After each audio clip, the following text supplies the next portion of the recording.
মহাপ্রভুর কৃপা তিনি বিতরণ করবার জন্য ভারতবাসীকে বলেছিলেন, ভারত ভূমিতে মনুষ্য জন্ম হইল যা, জন্ম সার্থক করি করো পরোপকার।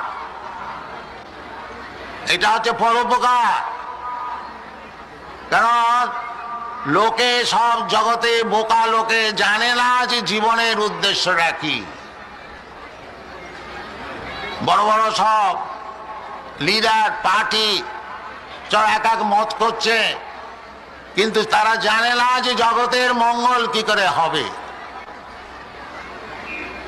এটা ভাগবতে নির্দেশ করে দিয়েছেন, নাতে বিদু সার্থগতিং হে বিষ্ণু দুরাশয়া যে বহিরর্থমানিন অন্ধা যথান্ধৈ রূপনীয়মানা।